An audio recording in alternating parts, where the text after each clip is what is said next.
Good stuff. Let me begin by welcoming everybody to today's lecture, Why Sports Matter, Society, Culture, and the Value of Sports to Us. A little bit cumbersome of the title, it's my fault.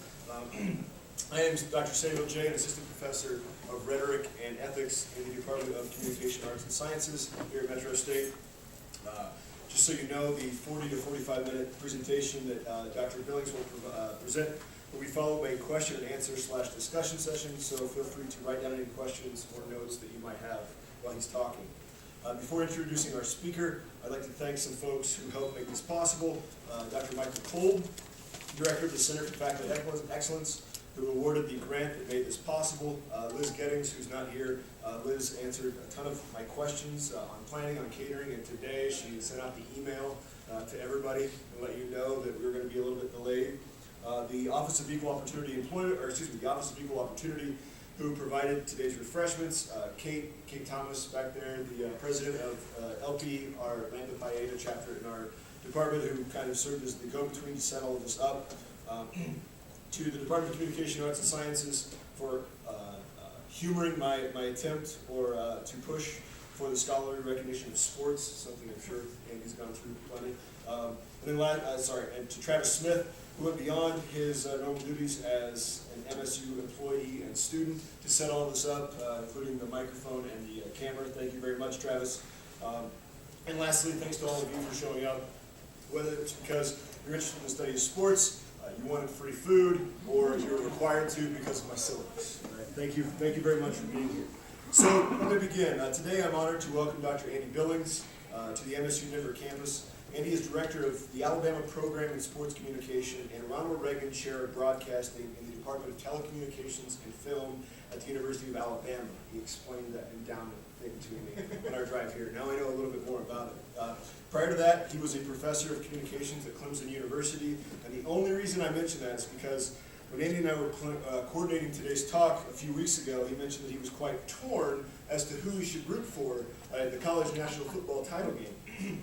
And I thought to myself, this was a day or two after my alma mater, Iowa, got destroyed in the Rose Bowl. I thought to myself, really, Andy, Alabama or Clemson? Some sports fans have real problems.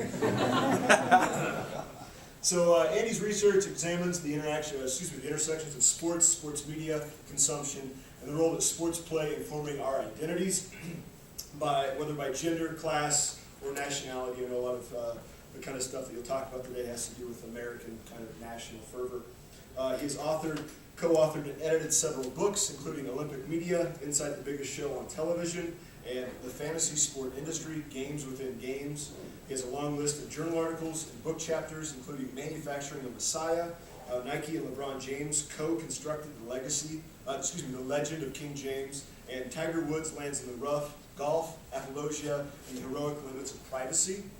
Andy has won many awards from various governing bodies, including the National Communication Association, the Broadcast Education Association, and the Association for Education and Mass Communication and Journalism. He is currently the chair of the Communication and Sport Division of the National Communication Association, where he's doing thankless work, growing the study of sports within the communication studies discipline. He's been interviewed by various mainstream outlets, from the Boston Globe to ESPN.com. However, I do believe that his career will no doubt his career highlight will no doubt come tomorrow when he's interviewed by me for our Sports Nerds podcast. So get excited for that. I hope you can sleep tonight. Okay? And now, without further ado, please join me in welcoming today's speaker, Dr. Andy Billings.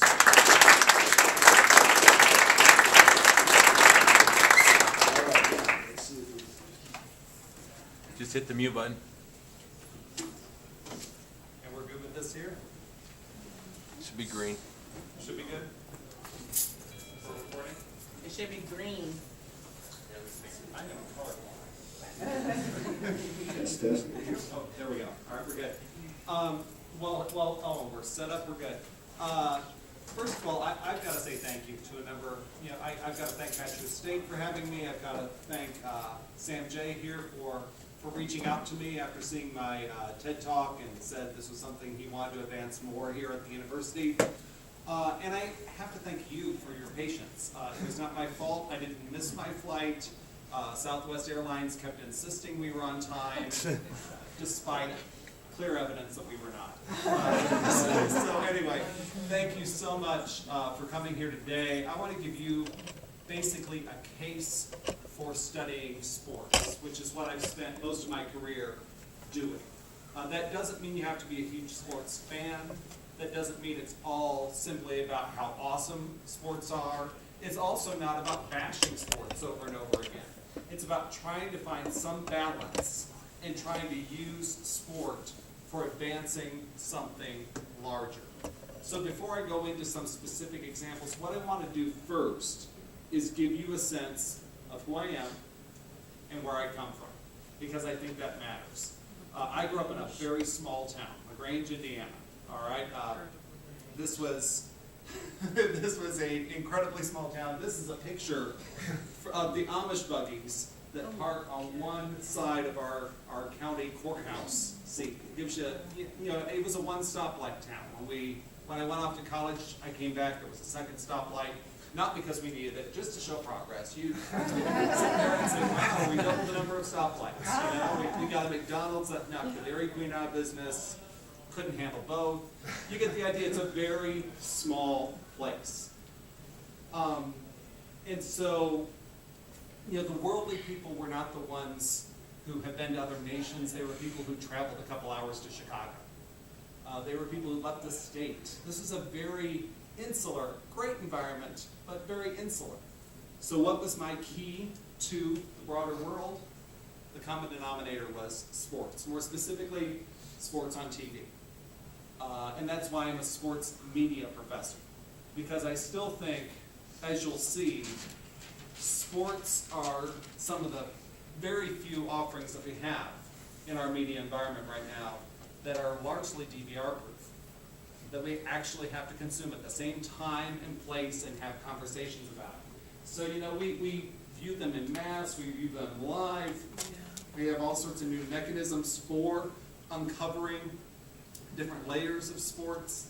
We have all sorts of different ways in sports that we can now access. It's amazing when you think about, a generation ago, we have, maybe cable was 13 channels, and 9 of them didn't have much, and certainly very few had live sports. And, the case is made that sports help you travel to a new land.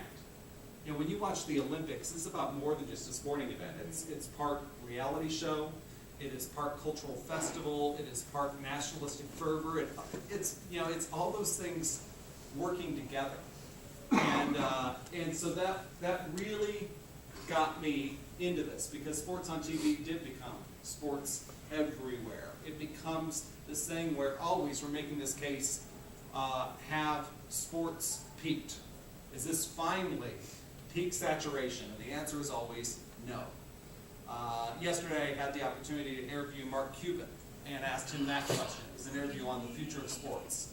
And he's like, what do you mean? And of course we haven't peaked. We're going into virtual reality, we're into all sorts of things here, new ways of consuming sports. So all of this saturation led me to think we need to study the audiences, effects on audiences, and what they're consuming at home. So what I basically do is I study gaps. Sometimes those are gaps between men and women and how they're portrayed within sports.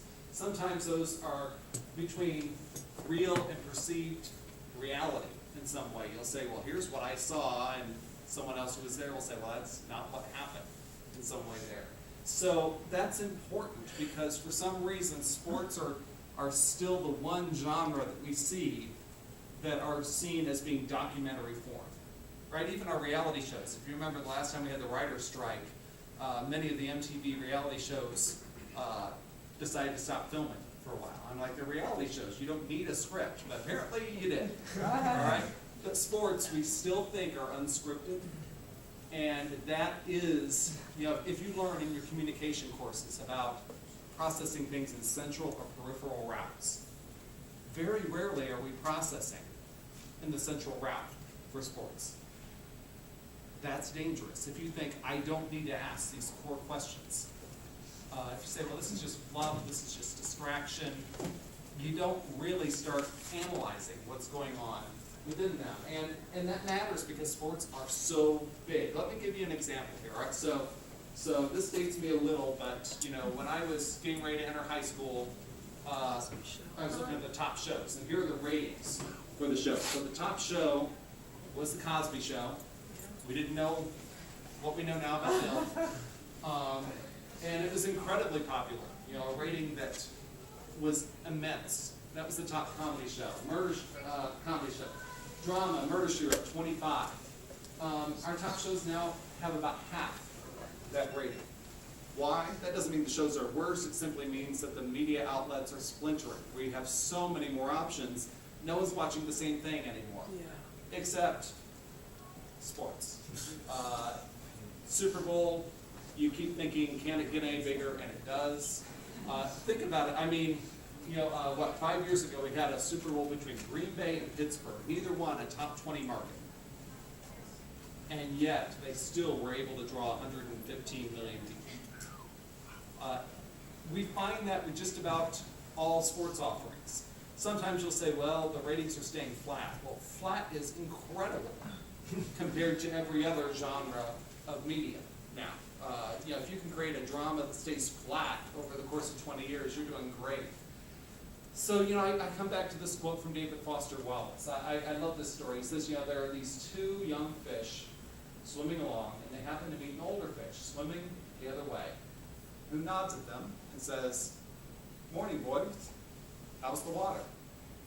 And the two young fish swim on a bit, and eventually one of them looks over at the other and goes, "What the hell is water?"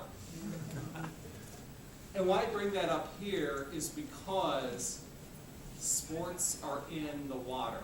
You can say whether that's good or whether that's bad. That's a whole other debate. I'm not here to debate whether sports play too big a role in our society. I can tell you they're huge.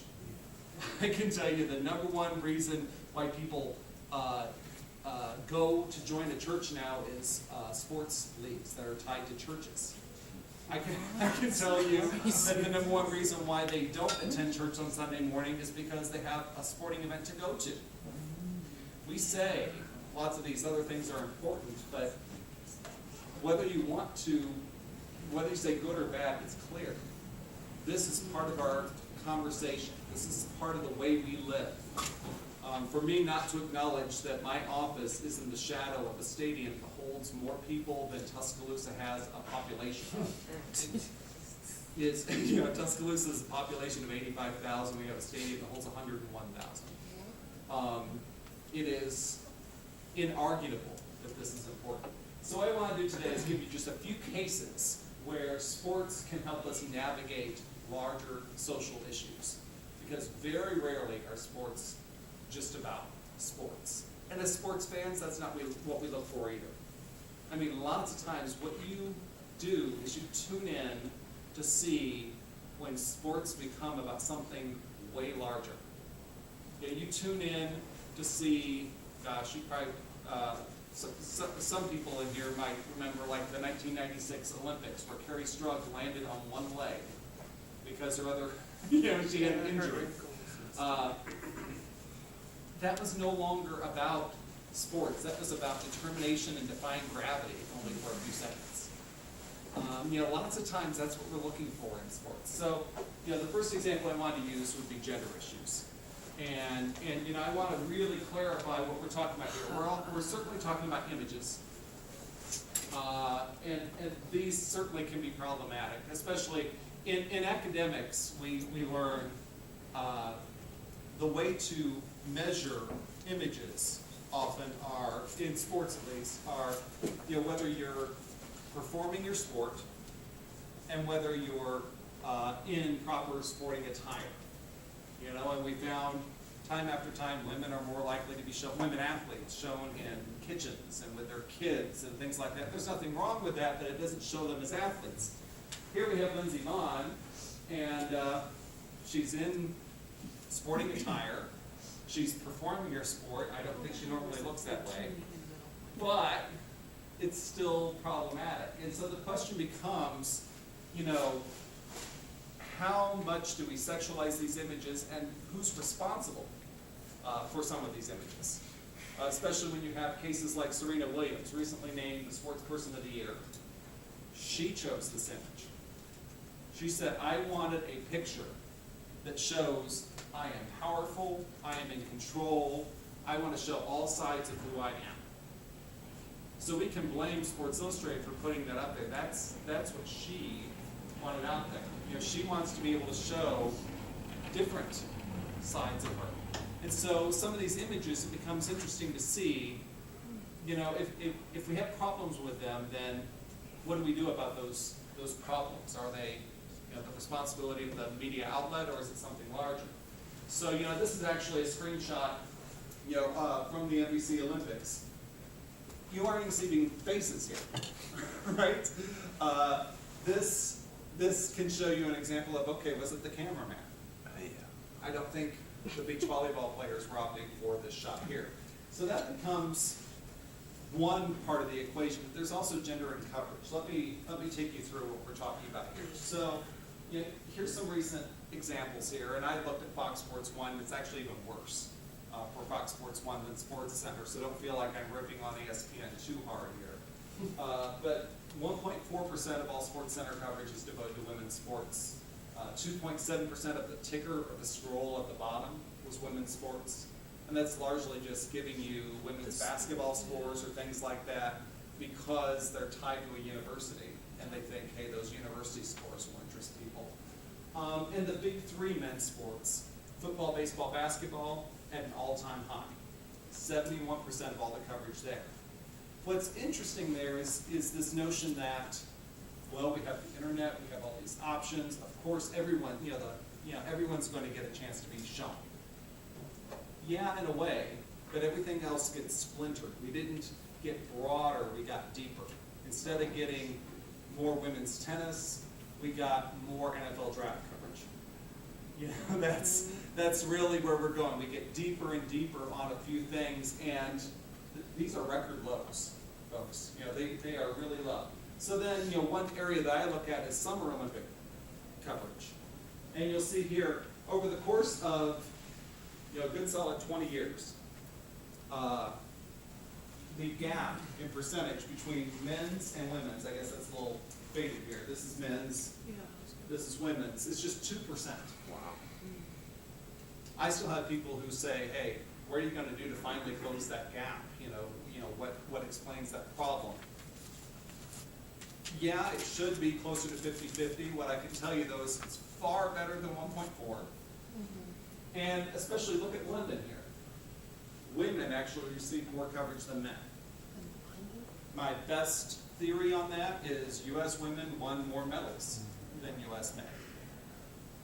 And in the Olympics, we don't tend to, you know, no one I know says, hey, I'm going to tune into the Olympics and see how the women do tonight or how the men do tonight. They're interested in seeing how their country does. That's not unique to the United States. So, you know, in the Winter Olympics, this is going into Sochi. I'll show you Sochi results here. The gap's much wider. And the question becomes why? I even have taken that to NBC. They aren't completely sure. Our best guess, if we're trying to be positive on them, is that there are fewer Winter Olympic sports, so they go deeper into that. They might not be showing finals the whole way, and there are more men competitors at an Olympics than women, maybe.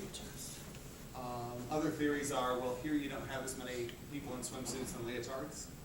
It might not be as visually pleasing to show as beach volleyball or some things like that in the summer. So it really begs the question, what do you do for Sochi? You know, because you have this gap that kind of zigzags, and you come really close in the summer and then not so close in the winter. So it really is two different gaps, you know, about a 1,200% difference between the summer and the winter. So here are the results with Sochi in here. Once again, you see progress for women. You see, you know, if these are the previous 5 Olympics, here's where you are for men and women. This was interesting because a lot of media outlets were interested in, even in the middle of the Olympics, saying, all right, how's the clock time going? Halfway through, we really thought it might be equal. It turned out to be a 9% gap between men and women, favoring men. But it was about that gap halfway through, and we're like, men's figure skating had already competed and women's had not. And we knew women's figure skating was going to get a fair bit of coverage. This is prime time only. But that gap certainly did close. And it was also a really good example for Sochi. The U.S. won 28 medals. 13 men, 13 women, 2 pairs. So it equalized that. You couldn't say it was a function of the U.S. men being better than the women or vice versa. So you start to see that gap closing. So then, the real question becomes, all right, who decides what's fair for these kind of things? There are larger issues there, right, for gender? So let me take you through an example. So some people say, well, what's fair is 50-50, right? It should be half men, half women. Some others could say, well, it's not 50-50. It should be based on the number of medals won for the United States. You could also go with sports media standards. You could say, well, sports media other than the Olympics shows men 98% of the time, so anything greater than 2% is really doing well for women. Newspapers make that case sometimes. They're about 8% women, and they're like, well, we're better than TV. But then it gets really interesting. Some people say, well, it should be based on participation rate. There are more men than women competing in the Olympics. So there's our baseline. It's almost equal, but it's okay if there's a little bit more men. Well, then let me give you the example of American Idol to say why I don't think this is necessarily true. I don't know if people realize approximately 2/3 of all the people who try out for American Idol are women. There's twice as many women who want to be on that show than men. But by the time you actually get to the final, whatever it is, 24 or 36, whatever it is, they equalize it, men and women, boys and girls. Should they be showing women twice as much because of all these people that got cut that you didn't see? I think you got to focus on the finals or the medal events, in this case for the Olympics, and that gets us back to about 50-50, just like on Idol. So it really becomes an interesting way of looking at that. So I think it's important to look not just at the images, not just at how much content, but especially on what platform does that occur. So that's one example where we can look at issues for both men and women. I think it's important to say those aren't just women's issues that we just went through. Lots of times we'll look at language for things, and the language that is applied to men, expecting hyperaggression or other things there, certainly feed into certain notions of men.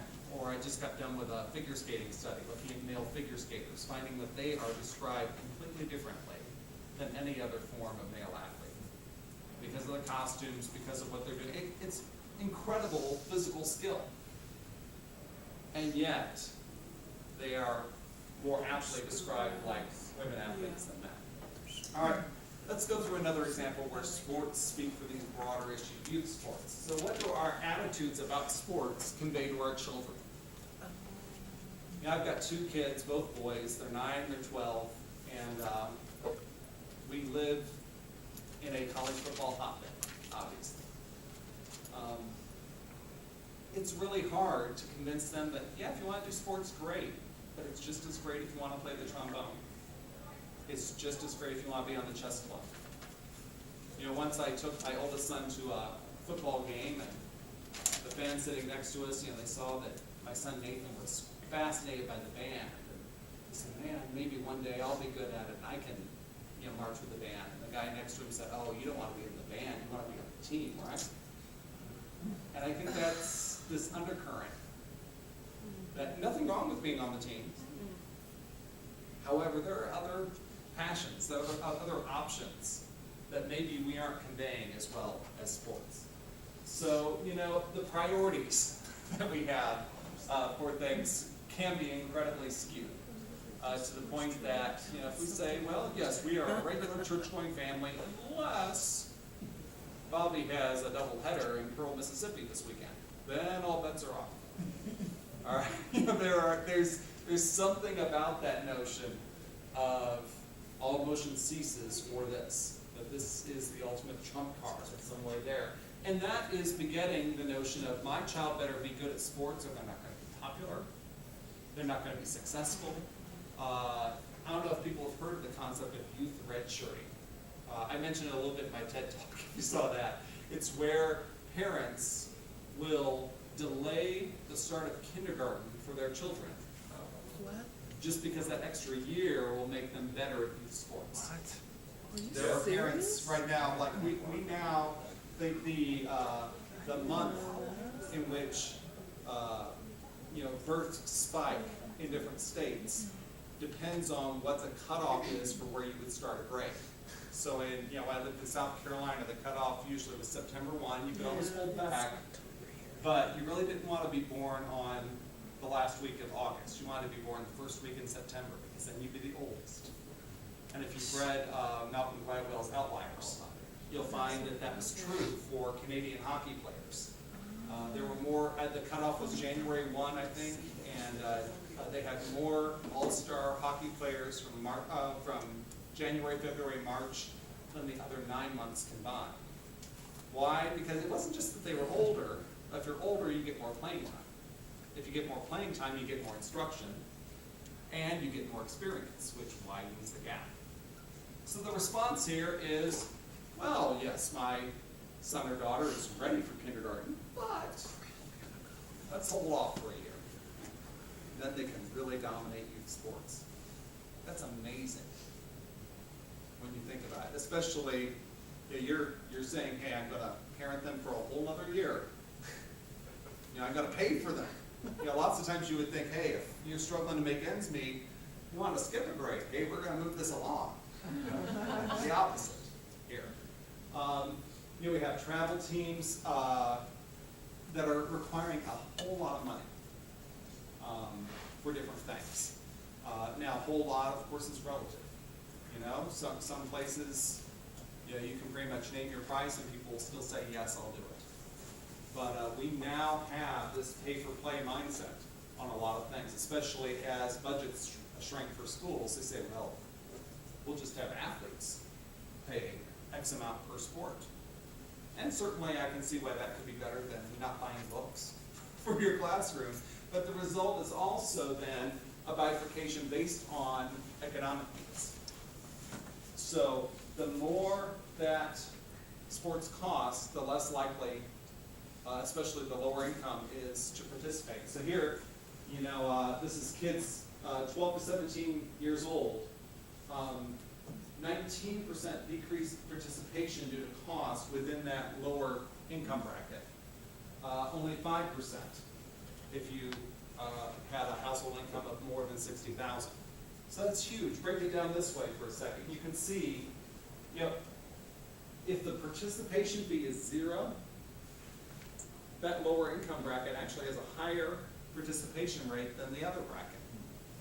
That can be incredibly useful, especially if these are from single-parent homes and other environments where they need more structure. Sports can provide that structure. However, if they cost money, look, if they cost more than $200, and increasingly they do. And even things like band or flag corps. I had a friend who had a daughter that wanted to be in the color guard and was shocked to find out it would cost $950 because they had to pay for the flags, the costumes, the travel, the bus, everything. Maybe they're not doing that anymore. So that becomes this larger issue. So what could kids learn? Kids could learn that sports are the key to popularity. It's even better than being good at academics. It's amazing the number of people who think they're going to go for the athletic scholarship when there's way more academic scholarships. Way more. Or states that, if you have a B average, you at least get something towards tuition. But we're putting all our eggs in that athletic scholarship basket. And also, mind you, many times people are dipping down and not going to a school they could have. There are documented cases of people who get into an Ivy League school, but they don't get to play sports there, so now they're at some smaller place that isn't going to open the doors an Ivy League school would have. But their dream is to play college sports. That's their choice, but when you're going to a less academically rigorous place based on sports, that could be a problem. And more importantly, I think it could be conveying that sports are a way to divide rather than unite. And that's something we really have to navigate as we go through it. So last one that I wanted to go through here, and I could go on with these things forever. I got to choose three to keep them in time parameters. But nationalism, because I think that's fascinating to look at too. This notion that, you know, the way we look at ourselves sometimes is, are we good at sports? Many times, you know, how did China say that they were going to announce themselves as a second superpower? We're going to host the Beijing Games, and we're going to go get more medals than the United States. Right? That's amazing when you think about it. It's not going to be based on anything, any economic measure. It's not going to be based on, you know, GDP or anything like that. It's going to be, well, let's see how we do in sports. So I want to use London 2012 as an example here with the United States. Keep in mind, I'm not ripping on the United States telecast. It's simply what I have access to. You're going to find this is true in just about any other telecast. You're even going to find that NBC does some things to ensure that they're much more of an international telecast than others.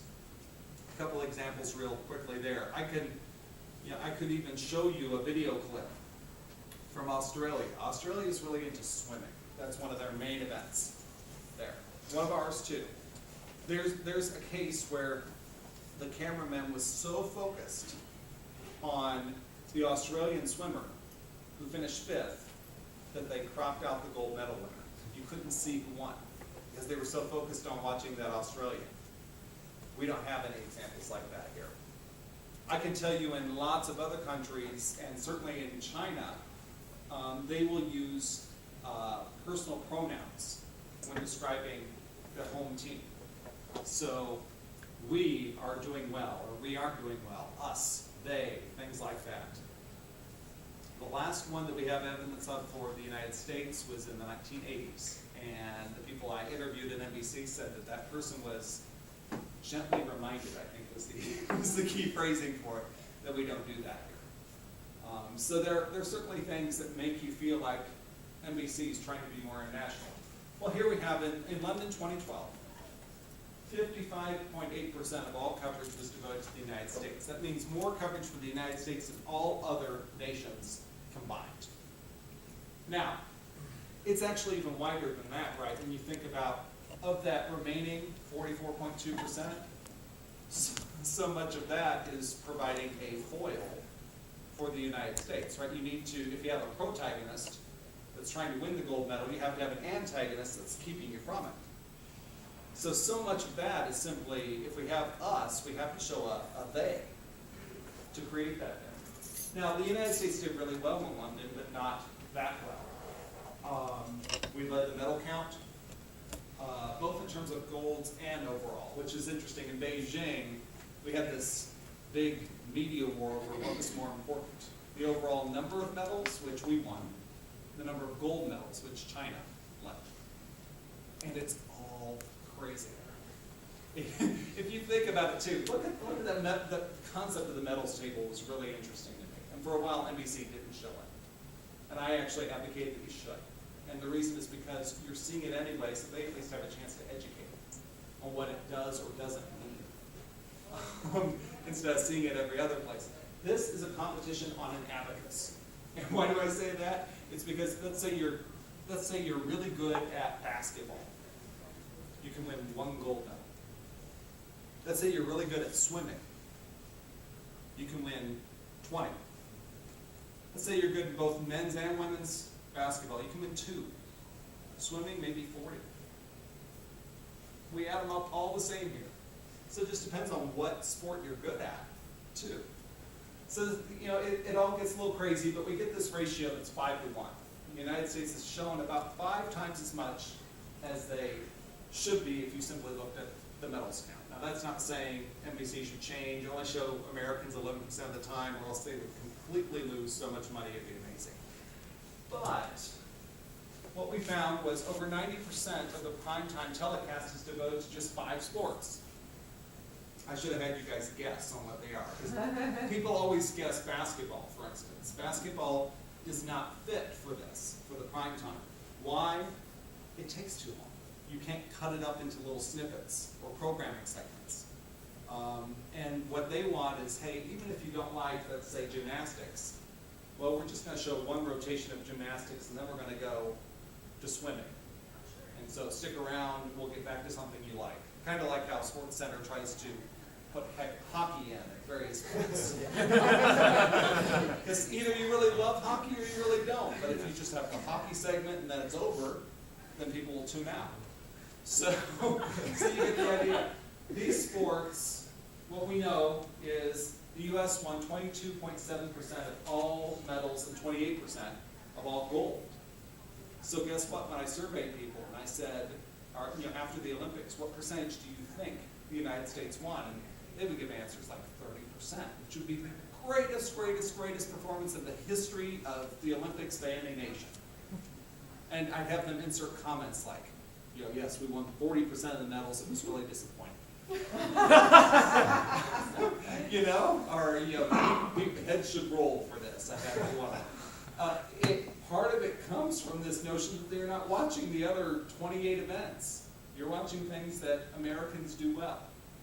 And that happens everywhere. Table tennis is shown a lot on Chinese Summer Olympic telecasts because they're really good at it. Pakistan's really good at race walking. Guess what? They'll even show that there. It happens. But the result is those 5 events become the Olympics. It becomes all you really think about. And so once again, when we talk about perception versus reality, when you start to think of the Olympics, you're like, oh yeah, the Olympics, that thing where they have like 5, maybe 6 events, No, I think we're up to 36 now for Rio, with adding golf and rugby sevens. So, yeah, once again, that's interesting too. Just like tennis, you can be really deep at tennis, but you only get like 2 people that can compete. So for golf, you can have 2 American golfers, or you can have 2 from Ireland. Well, that equal out. That takes a lot of people out of the equation pretty quickly. So the ethical question becomes, what is fair national representation? And here's what I mean. So if you look at sheer medals won, about 1/8 of all medals won. If you look at summer and winter, it always falls somewhere between 11 and 13% of the United States wins. That would be the proportion. Now, you go with the current media model. That would be the proportion. Is that fair? Well, it's intelligent programming, but I don't know if it's fair. All right, now what do many Americans desire? They probably want that, right? They're like, hey, why are you showing me this profile of this gymnast from Ukraine? I'm like, well, because it's a really interesting story and you should expand your universe a little bit. But some people don't want to hear that. So that really becomes, what's our standard? How much America should we have on there? Even the notion of calling it America. Some people will say, hey, there's North America, there's South America. There's Canada and Mexico that are part of America. So just, or the World Series, or NBA, the World Champions. Well, we think we have the best teams, but it's not like we competed against the others. So there's all sorts of embedded language here. So the last thing I want to take you through is some after effects. So we surveyed people after the London Olympics, and we looked at 4 different things. All right, and now they didn't know these were the 4 key things. We had questions that were measuring these different factors. The first one is patriotism. That is pride in your own country, not comparing it to anyone else. So like, I always use the parenting example here. It would be, my kid's great. Maybe your kid's better. I don't know. All I can tell you is my kid's great. Same thing, my country's great. Now, nationalism is a comparison. My country's better than your country. My kid's better than your kid. My kid's an honor student. I got the bumper sticker to show it. Right? Smugness is, so we have good, better, this is best. So this is my country is the best country in the world, and all other countries should strive to be like mine. Or with your kid, which we hear sometimes. My kid is the greatest kid in the world. Of course you haven't met every single kid in the world. You have no comparison there, but I'm sure my kid is number 1. Or my spouse. Oh my gosh, my wife is the best in the whole that's great if you think that way, but it's also a little myopic when you think about it a little bit there. All right, there's also this notion of internationalism. That was the last thing we looked at, which was this sense of global citizenship. For the Olympics, it's this notion of, hey, we're all in this together. You know, no matter who wins the medals, the incredible thing is that we got 200 nations together to compete, and there was no war. You know, there was, that we were largely peaceful. We worked together. We bridged languages and geography and all this. So then we surveyed 6 different nations, and you'll see what 6 nations they are here. It's anyone who works in empirical research, if you go through human subjects review, if you can imagine going through 6 different nations, human subjects review, you can get a sense of how hard this is. So on patriotism, all these are scores where on 7-point scales. So a 1.0 means the lowest you could possibly score. A 7.0 is the highest you could possibly score. On patriotism, we had Australia. Still pretty high though, even though they're part of this lower group. And the Netherlands were classified. I have statistics that will explain why we have different barriers. I'm not going to get into that here with Tukey post hoc designs or whatever it is. But we get 2 groups, and you start to see what country are we missing? Yep. All right, now they're all towards that end of the scale, and certainly this is without comparison, right? This is just I love my country. I think especially there's nothing overly wrong with that, right? I love my kid. Whatever it is, there's nothing wrong, but it is interesting that we get these different scores. So then nationalism, it came up with 3 different groups. Australia really drops lower. So they love their country, but we're less likely to want to make a comparison.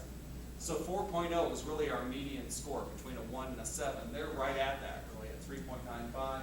And the Netherlands, right there too, at 4.06. The middle group, China, the United States, Slovenia, and then Bulgaria suddenly really pops to the end of the scale here.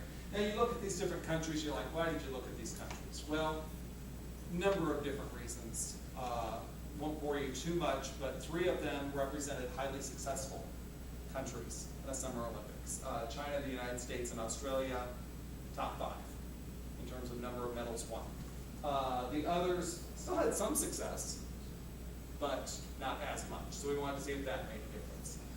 We also tried to diversify, was your broadcast coming from something government controlled like in China or something commercial like here, things like that. So smugness anyway, all right? So this is good, better, best, all right? It's like you guys think you know what's coming. So the Netherlands really low here, all right? So, and you'll find in general, smugness scores are much lower than the others, which makes sense, even if you're proud, you try not to be smug. Oh, wait, oh, what do we have? China. And then the United States. Now, to defend the United States here for a second. We had this competition on Abacus, right?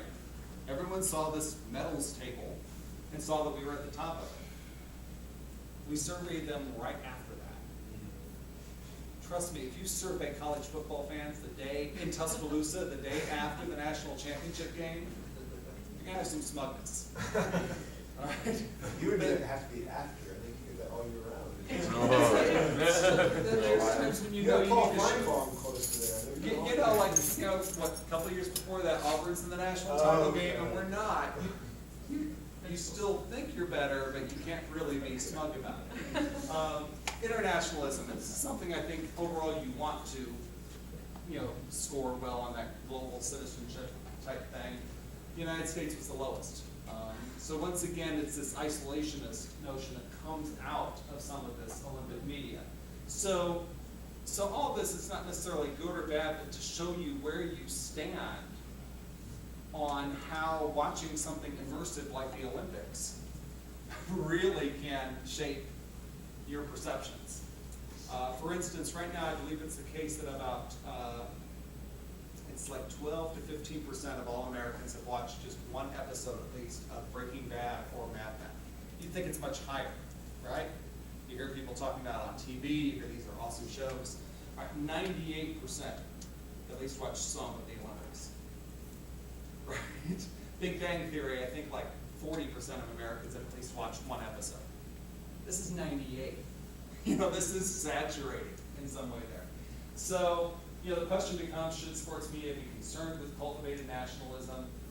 Do the sports breed patriotism? Is that a problem? Is that different than any other nation? So, you know, do international sports breed or reflect this nationalism? So the last thing I put in here, I think I have it in here, yes, is this cause and effect thing, or is it like video games? I use video games as the example because people always are debating, do video games cause violence? Right? Well, at least our research finds no. Violent people are more likely to seek out video games, right? That's different somehow. Does watching pro wrestling make you more aggressive? No, aggressive people really like pro wrestling. So could it be the same thing for the Olympics, where it's not really causing something, but we're responding to something? Oh gosh, this is way too big for you. But here you have 4 different measures: patriotism, nationalism, smugness, and internationalism. You have fan involvement, and then you have television, print, and digital media, and how much you watched of each. So we plugged those into something called a structural equation model and said, okay, what if we don't have these things on the right, like you would think, which would be effects? What if we have them on the left? What if they're the things that you come in with? You do something called a goodness of fit, and we find that it fit really well. So what we think is going on is actually not a cause and effect as much as if people really respond to flag waving, boy, they love the Olympics. And if they don't, they don't. Take a look. Oh gosh. So there's the proposed model. That's the number of lines that could be there. If a line disappears on this next one, that means we didn't have a relationship. Most of them stay.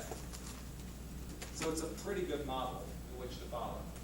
So to kind of wrap things up, I think sports can be a tremendous opportunity for discussing things that are far, far beyond the scope of wins and losses. People tune in to see who wins or loses, but they also learn things about race and age and social mobility and politics and history and sociology. There's so much you can learn about who you are and about the world in which you live by just focusing a little bit more critically on sports. So hopefully this is useful for you to think about. Because decades ago we said, well, sports are a microcosm of society. Now we say society is also a microcosm of sport. And I think it's important to really look at that chicken or the egg question to see what is impacting what and what is the effect of that. So thanks a lot. I really appreciate it.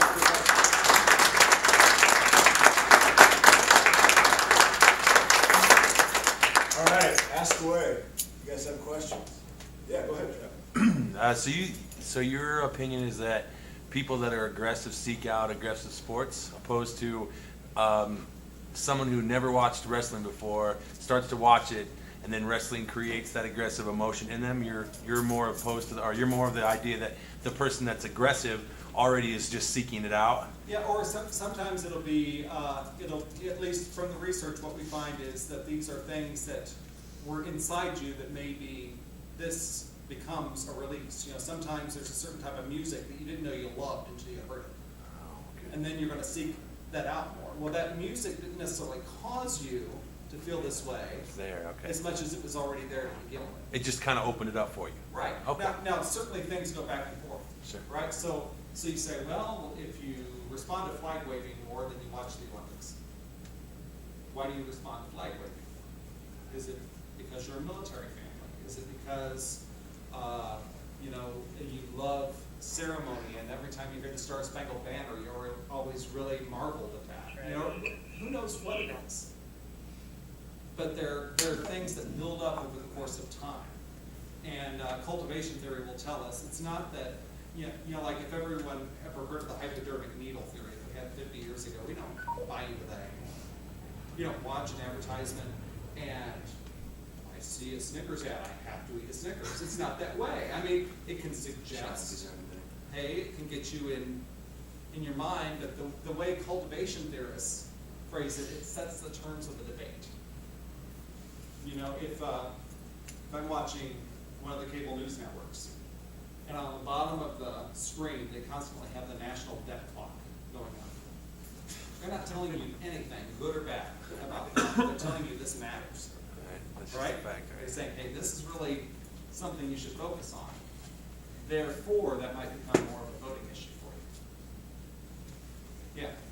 Did you see, yeah, I missed the first part of this, but have you looked at anything with women's soccer in the United States post the Women's World Cup? Yes, I can tell you a couple things with women's soccer. First of all, in the out rounds for the World Cup, it can draw a number, all right, which really means you can get a pretty solid rating for semifinals and finals of the Women's World Cup. The problem is, other than the World Cup, you don't. You can draw a rating, for instance, with the Winter Olympics with a gold medal hockey game between the United States and Canada. And then people are like, wow, this is really going to help the NHL. And then you go watch the NHL ratings and they go right back to where they were. So there seems to be a different audience for that. The other thing that's interesting with women's sports, like the World Cup brings it up here, is still the majority of people who watched the Women's World Cup were men. There are only 2 sports media products that are majority women in terms of the audience. You know, I guess on what they are? Tennis? I was gonna- where do we usually watch gymnastics and figure skating? The Olympics, that's one.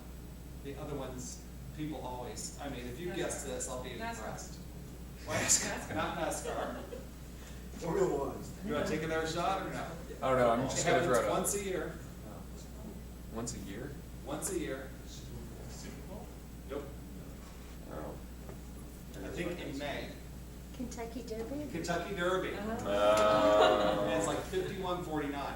All right, so the reason, who knows, maybe this year it'll suddenly tip the other way. But for right now, it's slightly more women than men watch the Kentucky Derby. So I even have a copy somewhere of an ESPN scatter plot where you can find, the gender breakdown of all of their programming. And it's really interesting to see what skews a certain way.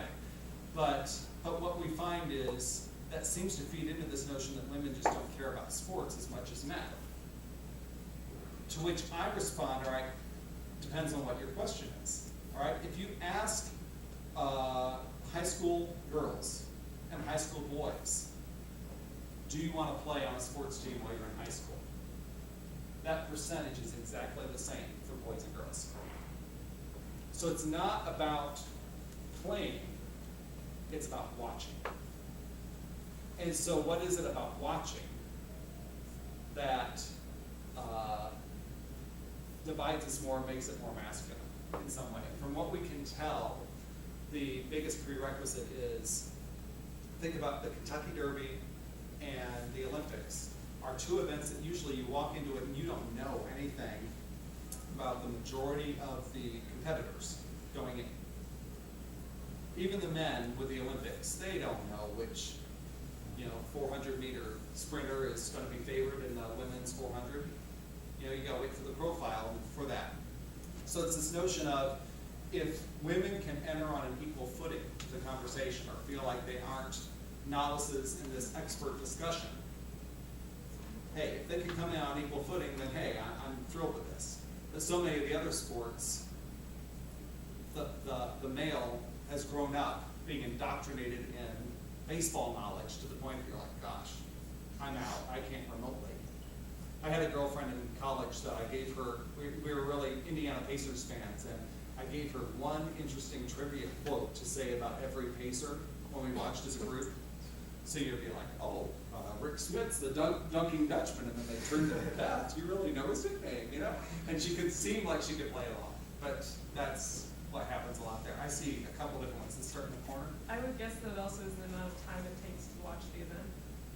Because I know a lot of women in my life, anecdotally, sitting for 3 hours and not doing anything or for an entire Sunday is like, I can't do that. I have to make food and clean and take care of whatever. And so the idea of spending the entire day watching sports is, Yeah, there was a really interesting article, it was about 3 years ago, it was more qualitative in nature. It was Marie Harden and Aaron Whiteside, and it was called Women Not Watching Women, all right?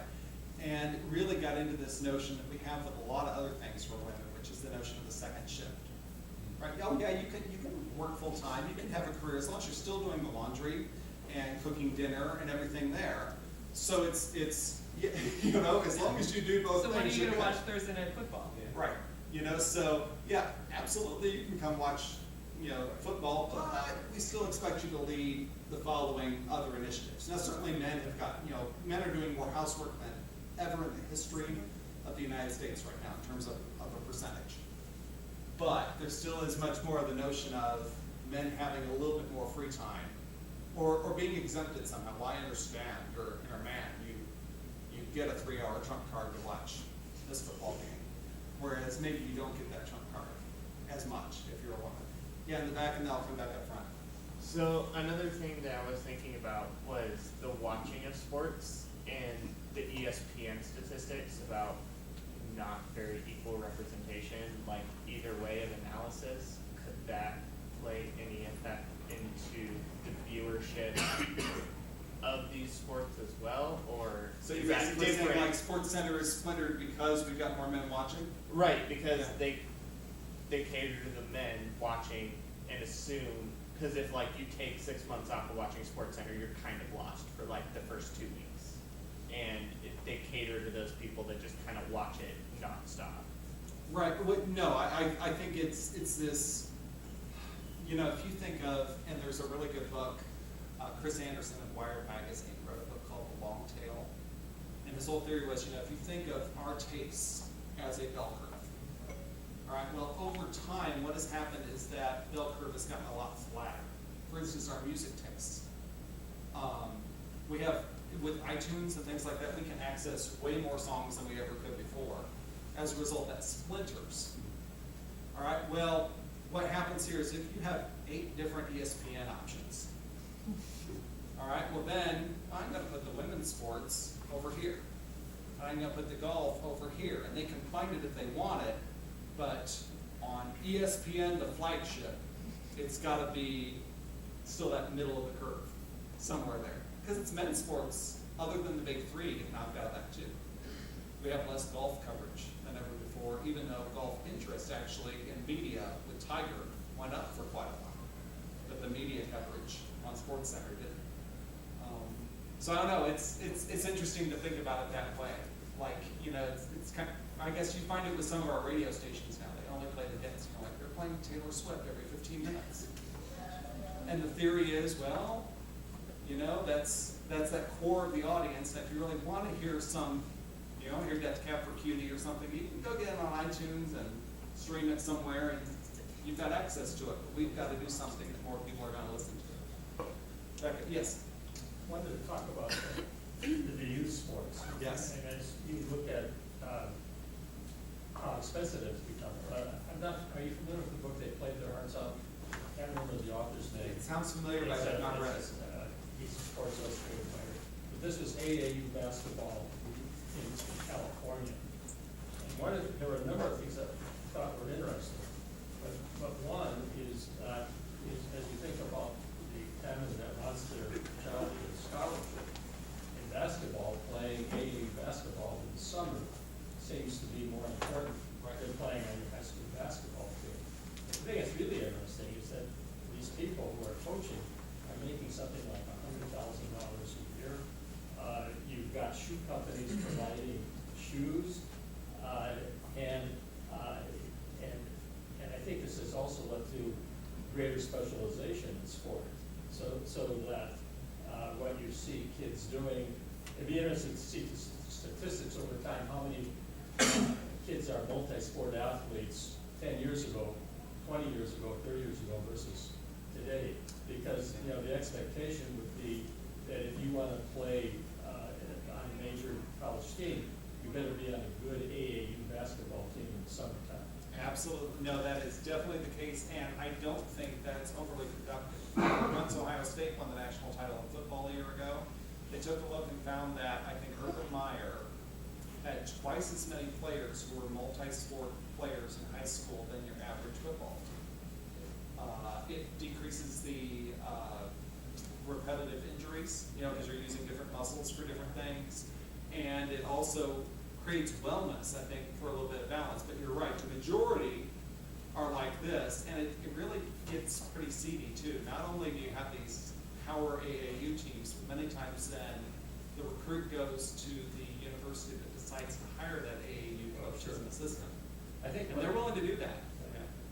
and I think one other thing, of course, at least in terms of the economics of it, particularly in basketball, if you're a good basketball player and you come from a poor family, they're gonna find a way to get you on an AAU team. Somebody's gonna pay for that. Right, because, the whole matrix now of, hey, we need to do A, B, and C, and then hopefully you'll get a free ride for college. Well, guess what? You just spent your college tuition on travel ball.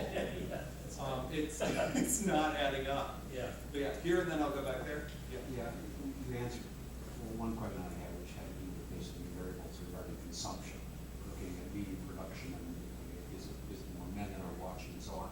Have you looked at, in terms of consumption, maybe some other variables other than just gender, say socioeconomic class or race? Yes, certainly right now we know,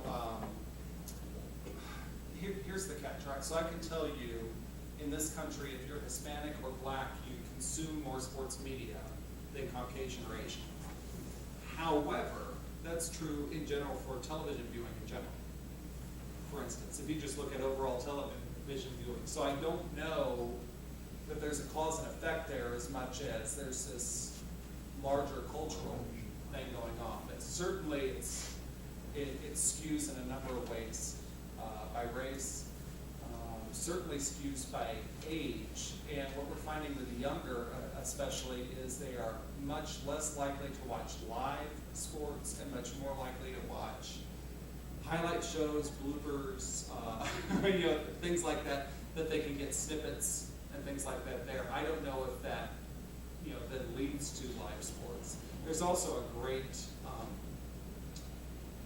Glenn Enoch, who's the head, was the head of research at ESPN and just moved over to Nielsen, had this whole slideshow on the lifespan of the sports fan. What sports do you watch at different ages? What are your consumptions at different ages? And we find, especially it peaks in the 20s.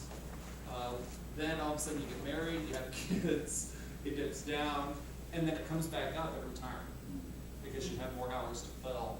And you've got a whole lot more retired people who say, yeah, I'm going to watch all the Colorado Rockies games.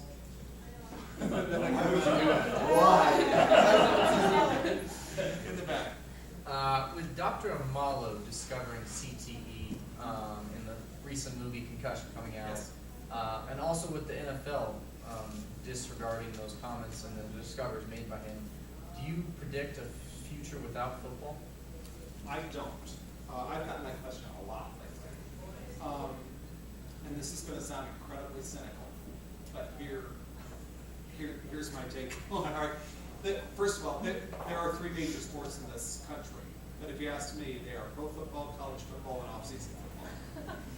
And if you don't believe me, tune in May when the NBA playoffs are going on and they still get trumped by the NFL draft, being the league on SportsCenter, somewhere there. That tells you something. So I don't think football is going away.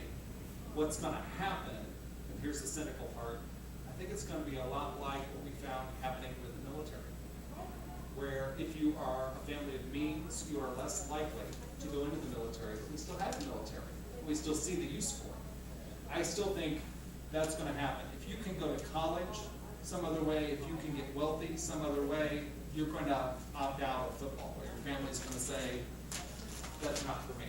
But there's still, as long as we have a taste for football, and we do, ratings aren't going down. I had a student recently do a dissertation on, does your knowledge of CTE lower perceived enjoyment for different types of clips? The answer is no.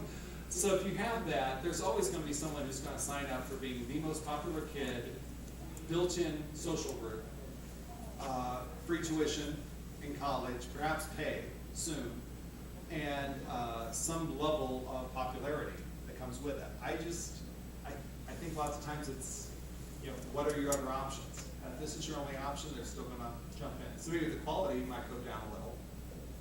But even right now, it's more lucrative to go into soccer and basketball in this country in terms of the annual salary, just because there's so many football players. Does that make the NCAA much more problematic? Because kind of what you're saying, I'm picking up on, sports allow for kind of a capital, well, I guess you're capitalizing on sport, which automatically leaves some groups more susceptible to being taken advantage of. Absolutely. That makes sense with professional sports. The NFL, you're getting paid. And I think we can talk about that, but you're getting a paycheck, you're aware of the kind of risks and the rewards.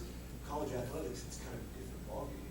Right. And what Dolphins pointing out with the AAU coaches, who's going to protect these kids? Right. Well, and also, if you have options even within sports, let's take out economics for a second. Let's say what Antoine Randall this week said, hey, if I had to do it all over, I wouldn't play football, I'd play baseball.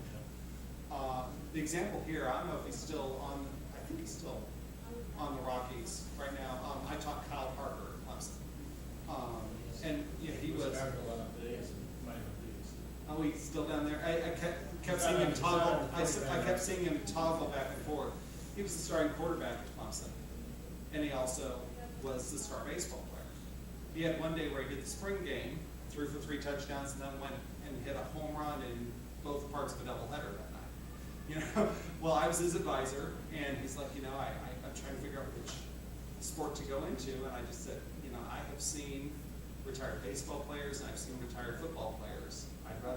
If you were my son, I'd rather see a retired baseball player. Now maybe that's wrong, and it's not working out.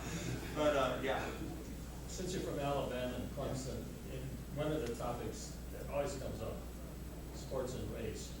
And I was watching the Alabama-Clemson game, and all the players on the defensive side of the ball are all now in the black.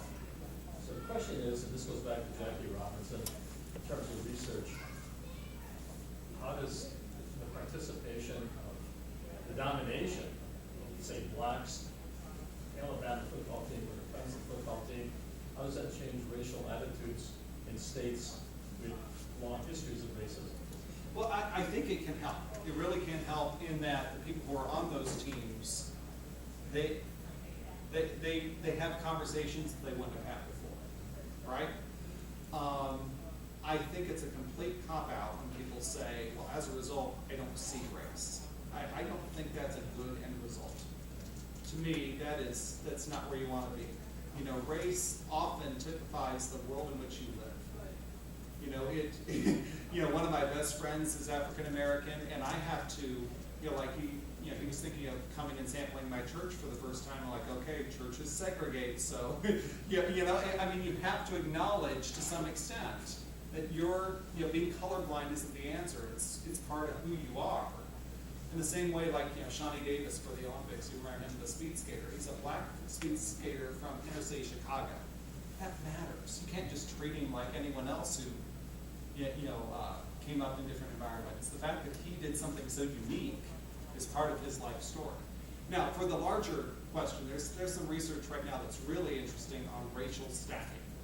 And there's different types of racial stacking. Here's what I mean. You are black, therefore you should play basketball and not baseball. You are white, so you're going to try out for the swim team and not play defense on football. Whatever it is there. You're Hispanic, so you're going to play soccer. Whatever it is. That's one type of stacking that can be really problematic. There's stacking within teams, which is positional. So Latino baseball players are more likely to be assigned second base or shortstop. White players are more likely to be assigned first base or third base, because there's certain presumed skills. Same thing you have in we're finally breaking down black quarterbacks and realizing, hey, Cam Newton can play quarterback pretty darn well. But that's another one. And then the third level, of course, is media stacking, which is and it's not just racial. It can be, all right, well, you're a female sports journalist, so we're going to put you on the WNBA, and the male sports journalist is going to do the NBA. So there's different layers there that I think we still really have to work through, and gradually things are improving, but it's taken a long time. It's harder to measure racial attitudes though, in terms of how this might change perceptions. Right. Right, I mean, that's tougher.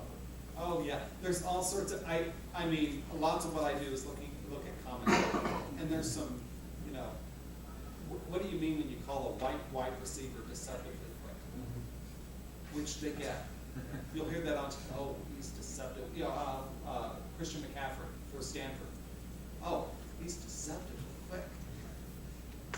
Isn't that saying something about both races in some way there that's really, yeah, I remember one of my, I say favorite, but it's just one of the most telling comments I ever saw was, if you remember, over 10 years ago, Annika Sorenstam played in a men's golf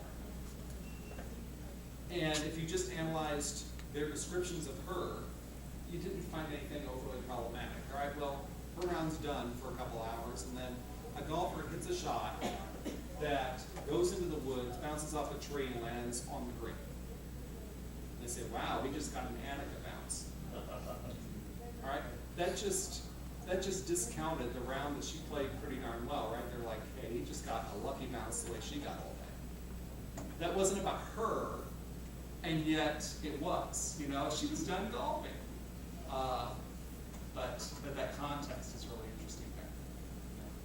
So, yes? I still stuck back on that chart that you were showing about the decrease in participation based on income. Yeah. And I was wondering, because one of the main arguments that I see people have about college sports and having like, should we have, should we not, tuition, all of that, is that they provide an avenue for people who might not otherwise have the opportunity to go to college, to get a scholarship to go to college.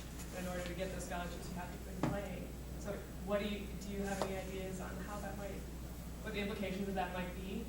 Oh, there's all sorts of weird implications with it. I mean, so, like you said, you know, like when we're talking about AAU teams, if you're a good enough basketball player, they'll find a way to find the funds for you to be on there, right?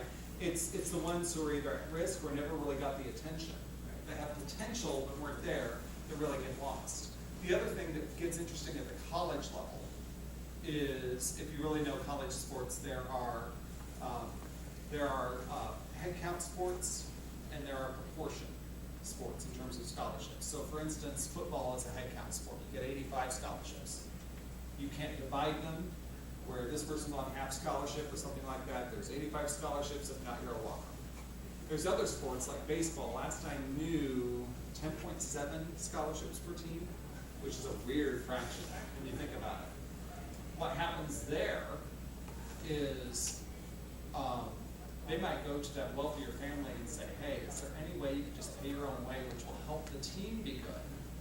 So we're not burning a scholarship on you and we can get it, you know, so they're trying to make some decisions there that's really interesting in some way there. So you'd be like, you're on scholarship or you're not. Lots of times it's not based on skill anymore. It's dependent on income. But yeah, to me, like if you're good, they'll find a way. But how do you become good if you never play? Exactly. So you just hope to be discovered, like, you Roll know, the dice. or play on the playground enough and see if it works The guy out. walks by and kicks you out. And that's why you get, I guess, the red shirt. Yeah. Hey, maybe I'll be discovered more if I get an extra year to the point that I seem bigger. You know, my oldest son is a 7th grader. He's my height. Assuming he might get taller, guess what? He's getting a whole lot more attention in basketball right now than the other sports he plays. You know, they're working that offense through him because he might have that height to do something there. Saw a question in the back? Yeah. Yeah, how do you continue to enjoy sports at all? Because all of this is relatively bleak, and I'm not going to say that it's entirely surprising to me, but it kind of makes a lot of the information, it's just like, well, then why the hell do we do this? You know? Well, because for me, well, first of all, I like to think I'm in the middle. Like if you go to a sports conference, I like to think I'm bridging gaps because you're going to find people who are huge fans. And that's a problem when you do your research, where you just assume, because you get what I'll call N = 1 thinking, which is, what you know, the way I live is of course the way you live. I live and die by every single game, therefore you do. The other side is, we have academics or even part of the Drake group where they believe the goal is to abolish college sports altogether. I try to stay in the middle ground, and the way I do is, let's say that pay-for-play mindset. If sports weren't good, if this were just junk, I wouldn't really care if a whole bunch of rich people got to participate in something that didn't have value. But I still believe they have value. I still believe at their core they bring people together, they get races talking, they get you thinking about things that you never thought about before. They get, one side project I work on is with the Football Bowl Association, which most people don't even know exists. It's like the umbrella thing for all 40 bowls. And trying to promote that it's more than just a game. Some of those stories are fascinating. Someone who's never been on a plane before, playing, for a small school that's still even, they'll just drive to all their games. They get to go on a plane and check out some new part of the world. There's a bowl game in the Bahamas, and what was it? It was Alabama-Birmingham a couple years ago. They said, hey, if we're one game away from being bowl eligible, that might be one of our games, so everyone gets a passport. Getting an entire team a passport when they might never thought of leaving their country is really cool. Yeah. There's stories there, all right, so here's the negative. Like a bowl game, they have these big gift areas where you can go and pick out X amount of gifts for X amount of dollars. Well, then they find, all right, so you're allowed to pick out $800 worth of gifts from the gift room. And one player goes, and what did he do? He got 5 blenders. Like, dude, are you having this huge party or what? And he's like, no, it's right before Christmas. He's like, I've never been able to afford giving presents to my family before. And this is a practical present that I think everyone would actually appreciate. That's cool that he got that chance. So I think, sports help you in that way. So I always try to be in that middle. ESPN rates people. They say, rate your sports fandom. How big a fan are you from 0 to 10? And the average sports fan is a 7. Like, okay, that's me. 10 is face painter, and 9 is don't know if I can get out of bed after a loss. I might be a 6 on that scale, but you still enjoy it. But you see the value there, and you're constantly trying to work to find the value with all these pitfalls in the way. But why not other extracurricular activities? I mean, you kind of touched on it a little bit when you were, Right. why do you have your kid go play football instead of picking up a trombone? And I actually used to be involved with a speech and debate team. I was and too. The Yeah. amount of funding that we received, even though we had national qualifiers every year since the start of the program, versus our kind of second-rate football team, was completely disparate. And it was to the point where the football team would get charter buses, and we would have to figure out carpools to get our kids to tournaments. And so it's like, well, why not just? There could be. I mean, you could. I think let's kind of to summarize Garrett's question. Yeah, is it so much the money that goes into sports that allow? To me, the money is the effect. The cause of it is what we're saying here. It's like that sports are in the water. It's part of that cultural conversation. And trust me, you are so speaking my language on speech and debate. I was on the team in Indiana. I coached at them for 4 years. So that was one key part of my background, and I still say it's the #1 reason why I've been able to do some of the things I do today. But the bottom line is, there is no speech and debate homecoming, the way there is for football. And homecoming's the #1 fundraiser for the university, so they're going to go that way.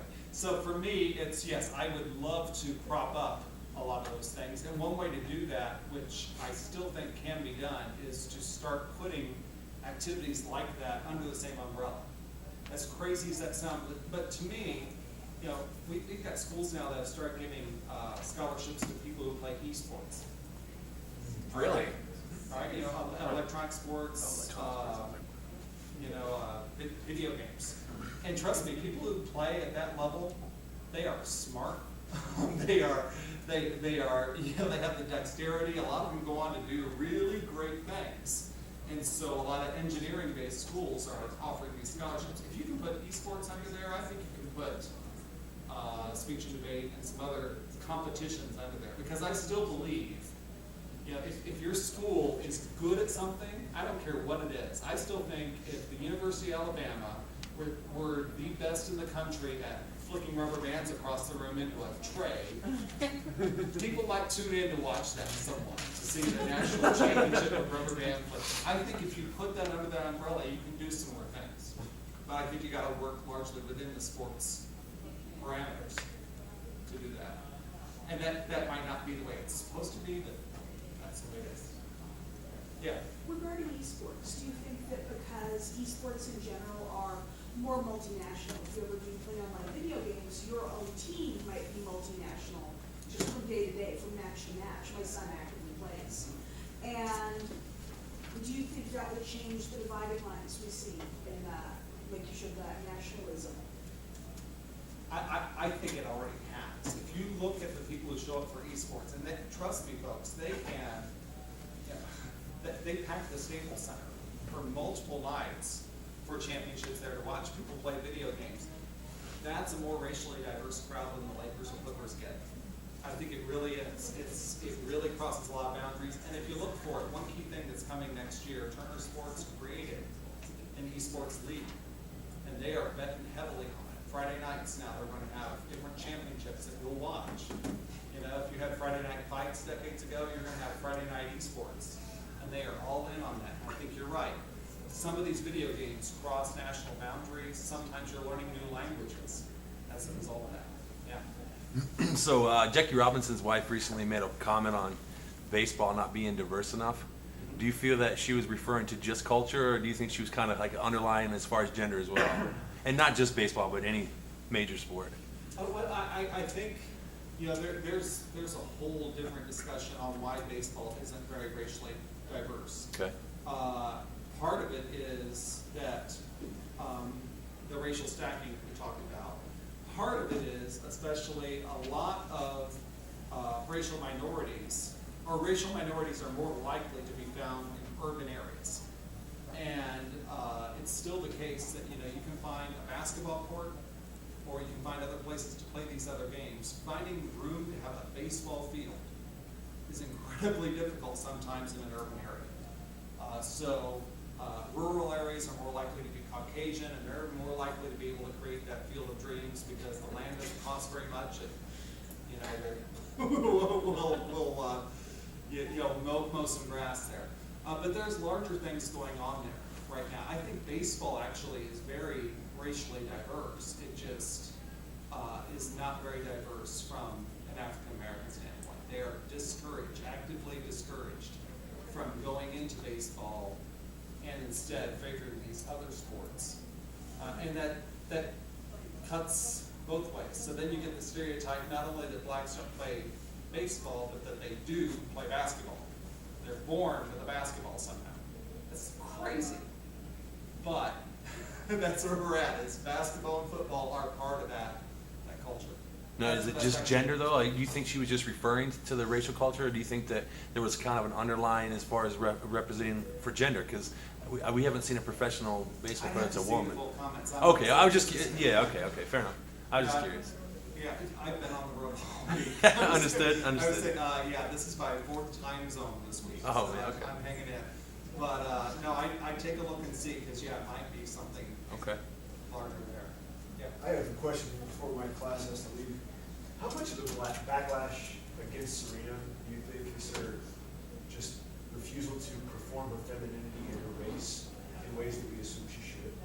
Because, I mean, from the very beginning of her career, I don't want to say the media, but definitely the kind of the masses, right, have not really appreciated just how great she is in ways that they do other female athletes. Absolutely. Well, it's hard to, you know, so you'll say how much of it is not performing femininity, and I'll say also it's femininity and it's race. Right. She's an outlier in both ways there. I think a lot of that backlash is coming from that. I also think a lot of people who are huge Serena fans are partly because of her kind of Rage Against the Machine mindset. But it is, lots of times you'll say, well, do we have enough female sports stars? I'm like, well, we have the best women's tennis player who ever lived. And I don't really even think it's debatable at this point. I know some people will try, but if you look at the level of competition, the global nature of the game now, I don't know that you can, certainly people have more titles. But yeah, I think it goes back to Indian Wells all those years ago. She's done a lot to bridge that, but certainly when people really get on her, and it's not excusing when she says she's going to shove a tennis ball down a referee's throat. She's also not the first one to ever say that. Right. And John McEnroe, he's still entertaining when he did it in the 1980s, but she's threatening. And that's characterized differently. Yeah. There's a great example of that in a recent interview for, I guess, probably last month, I don't know. But it was after the competition, she wasn't smiling. And they're like, why aren't you smiling? You just won. And she's like, because I'm tired. Like, but you don't have, people aren't saying that to the male athletes. Of like, why aren't you happy? Right? Why aren't you showing how happy you are right now? It was just a really, really good illustration of the way that the media expects her to be and how she's just. There seems to be a total lack of recognition sometimes on, tennis is largely a 10.5-month a year sport. Yeah. You get penalized if you don't compete in certain tournaments. She's at an age where most people would retire, and it's incredibly global. You're spending multiple weeks in a foreign country. You're traveling all the way around the world, and then we talk about, well, I don't know if the Seahawks can handle flying all the way east to Chicago. It really is amazing to me that this lack of recognition on that, especially the French Open and Wimbledon are close And the together. time zone differences. Yeah, and that's what she said. It's 4 a.m. I've been up since yesterday. Whatever it was that she said, and she's like, that's why I'm not smiling. That's, like at Alabama, they'll talk about, well, these football players, get all these, they don't even have to come to class. I'm like, they have to come to class a lot, and they play all their games on weekends. They don't miss. You want to see people who miss. Golfers miss for weeks on end. If you ever teach a baseball player in the spring, that's not their fault. They've got like 70 games. It's crazy, and we're focusing on the football team that, Alabama, before the playoffs at least, traveled to, I guess for the SEC championship, 5 weekends, and twice it was in Atlanta, 3 hours away. It's just, the lack of recognition on some of that is interesting too. Other question? Yeah, go ahead. I just wanted to make a comment. In my classes, we discuss sports a lot. But one of my students last night, because we always talk about the lack of people being able to identify a strong female sports person in my class, and they say, unless she's hot, that's what will bring the attention. So we kind of talk about that. But anyway, so last night, this is during current events, one of the students came up at break and he showed me his Google. And I guess they just named the first assistant football player. And he said it's right as we were talking about it. And finally, your gender is getting some recognition. It's gradually getting there, but here, when I talk about sports being in the water, here's a really good example, I think. All right, and I've been wanting to, I should just run the survey here. So, all right, they ran a survey in the 1980s and asked a group of third graders, who are your heroes? All right, the top 3 responses, Michael Jackson, Spider-Man, and God. I said, there's a new Holy Trinity right there. In the late 90s, they asked that question again. Michael Jordan, Tiger Woods, Shaquille O'Neal. Yeah. And so you went from superhero, musician, religious entity to athlete.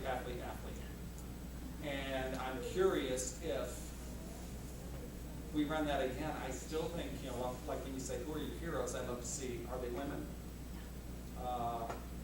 And are they athletes? But I think a lot of your heroes still are the athletes. Males. Yeah.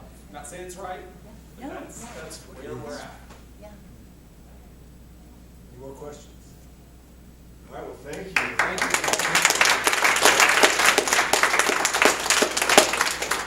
All right, if you're in my class, you're free to go. Where you go, Tom?